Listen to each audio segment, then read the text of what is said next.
Good evening, everybody. Zach Attack here with another edition of the Atakline for Wednesday, September 21st, 2011. Let's kick things off with probably my mind the most talked about music news of the day. After 31 years, the 15 albums, and induction into the Rock and Roll Hall of Fame, R.E.M. has announced that they are breaking up. The Athens, Georgia band, comprised of Peter Buck, Mike Mills, Michael Stipe, and original drummer Bill Berry, founded in 1980 in Athens, Georgia.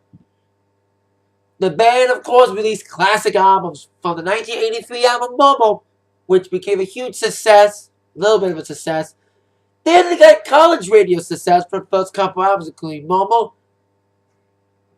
Life's Witch Pageant, and more albums. But it was 1987's document that changed their careers forever. Mainstream success with songs like The One I Love and It's the End of the World as We Know It. Leaving iOS behind, they signed on to Warner Brothers in 88 with the album Glee. Hit singles included Stan, Bob Saw 89, and my other favorite from the album, Orange Crush. 1991's Out of Time became the biggest success, featuring hit singles like Losing My Religion and Shining Happy People, kicking off the most successful era of R.E.M. Catapulting with the album Automatic for the People in 92, with hit singles like Drive, Man on the Moon, and the classic Everybody Hurts. After that point, in the 1994 album Monster, which became a monster of a tour with a brain aneurysm to Bill Berry and Michael Stipe going in for hip surgery, the album was still a big success despite that tour, featuring hit singles like What's the Frequency, Kenneth? And Bang and Blame.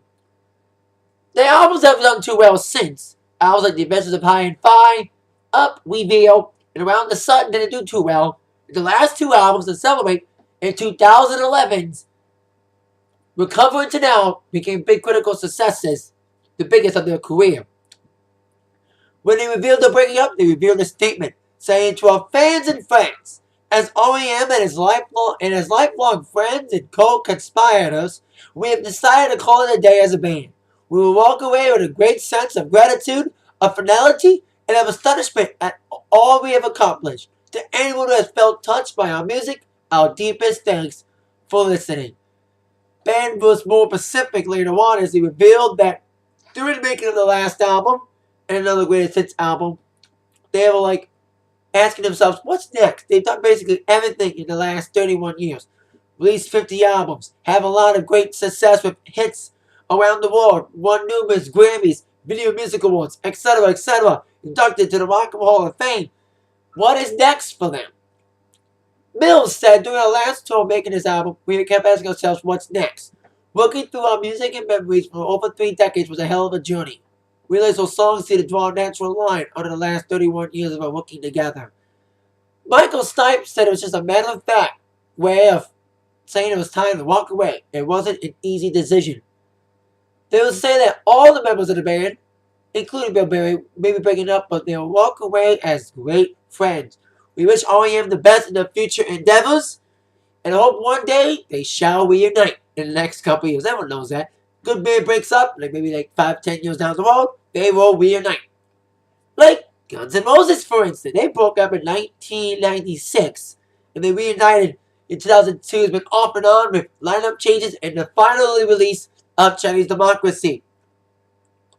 And with that, G&R announces they're announcing a new U.S. tour. They've been announcing dates scattered throughout the last couple of weeks, including Chicago, Minneapolis, among others. But today they released a huge press release, including a lot more cities, including Detroit. No date, no venue yet, but let's hope they do come here within the next couple months. And I would see him. I would go down to the Paradise City to check out G&R despite only Axl. And I hope to God the tickets come with a guarantee money refund just in case Axl does something fucking stupid like he always does. Like starts a riot or something. But good luck to G&R on the next US tour. All the best to him. Now let's get on to more news, including Billboard number ones. Our new Billboard number one album, and number one album, not just a pop, but country. It's Lady Antebellum's We Own the Night. landing at number 1 with 347,000 copies. Not bad, not bad. Speaking of country number 1 single this week is Take It Back Road by Rodney Atkins. First number 1 single since Cleaning This Gun. Or was it? No, it's America. I'm sorry, that was his last number 1. It's America. So congrats to Rodney Atkins for Take It Back Road. I've heard it a few times. It's a decent song. Hey, it's still number 1 for 3 weeks in a row. It is Moves Like Jagger, which got a little help from Carson Creasley performing it on Dancing, which lead me to TV topics. Last night, as I fully predicted on yesterday's Atakline, One on Test, aka Matter What Peace, got eliminated last night, being the first to leave the show.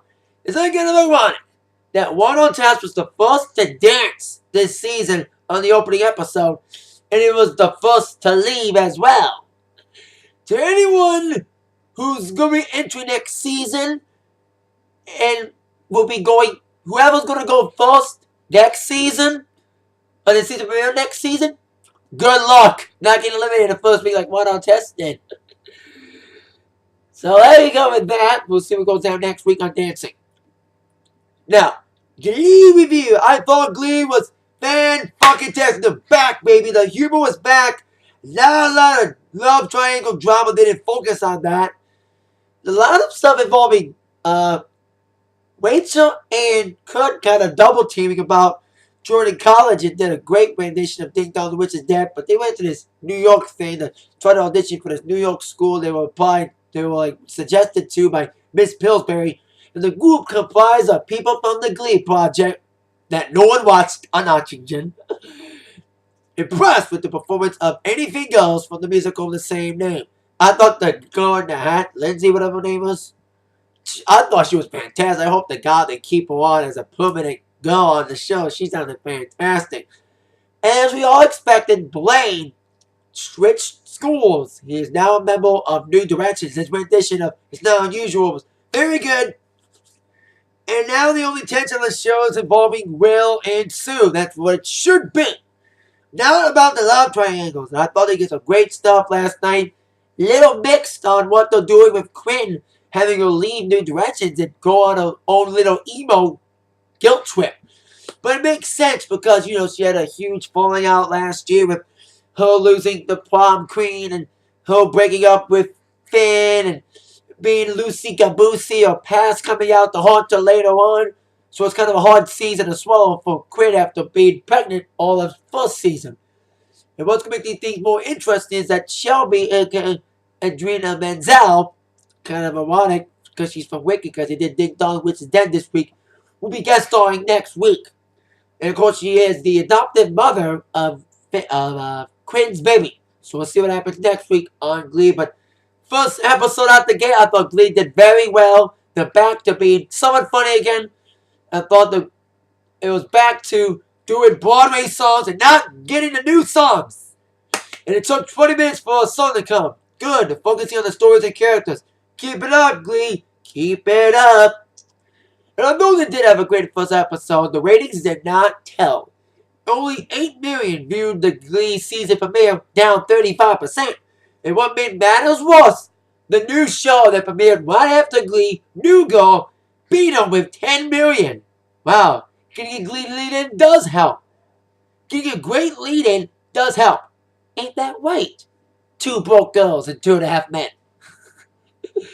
Anyway, on to tonight's big TV night. First, The X Factor, UK show coming to the US, Simon Cowell's show. And seen a lot of previews for it, and I hope this goes well. Like I said, no one knows what to expect because no one's seen the X Factor in the US before. So we'll see how it pans out because UK did very well with Leon Lewis's career. And I'm watching a little bit of the auditions for the first hour because at night I got a show. I'll get to that in a second. But I have high hopes for the X Factor. But it's hard to say with The Voice being so successful airing this past season. We'll see how X Factor does, but there's high hopes for it. With Simon, Paula Abdul, Nicole Scherzinger for the Black Eyed, not Black Eyed Peas, Prince of Gentiles, I'm sorry. That was a stupid moment. And L.A. Reid, former chairman of the Island Def Jam and founder of Le Fans. I hope he does well as a judge. I think he's got great prospects.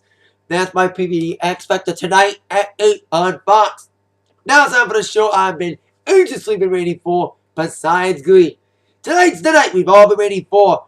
The premiere, season premiere, 1 hour season premiere of the Valentine, Emmy Award winning show, including Best Comedy for the second straight year in a row. Modern Family! Yay! See the previews for the 1 hour season premiere, which starts out with the family, the Pritchard family, going on vacation. I cannot wait to see this, man. From the previews, it looks absolutely phenomenal. I love Modern Family. If you haven't seen it, damn watch it. They've won Emmys, and see why. It is LOL hysterical. Everybody is terrific on the show. Everyone who won the awards for Modern Family, the Emmys, fucking deserved them. Especially Phil and Claire, a.k.a. Ty Burrell and Julie Bowen, who won the Emmys for Best Supporting Actor and Actors in a Comedy Series. The whole cast is just phenomenal. All the couples are great. Cam and Mitch are great. The kids are just phenomenal. So is Phil, Dad, and all, Jay, and of course Gloria. You all know what the fuss is all about with Modern? Watch it tonight at 9, 8 Central on ABC. I'll be reviewing Modern tomorrow and a little bit of X Factor tomorrow as well. Now, a little bit of wrestling news. Every day in the last couple weeks, there hasn't been a day that's gone by in the wrestling world without hearing anything about Matt Hardy. After getting arrested 2 times, apparently getting called on by his girlfriend who denied it, Matt Hardy is at least doing the best thing for him. Going into Rehab, sponsored by the WWE. I stand up for that one. I applaud him. At least he's admits he's got a problem, and at least he's going to rehab. I hope he lasts long. So best of luck to Hardy. I hope he gets his act cleaned up. At least it's the first sign of him admitting he has a problem. That is it for the attack line for today. I'll be reviewing Modern Family and X Factor tomorrow. A little bit of X Factor because I'm going to miss the second hour because of Modern's 1 hour premiere. And I'll be watching X Factor tomorrow as well, and Thursday as well. With that in mind, just been attacked by the news from Zach. Thank you very much. See you all tomorrow. See ya!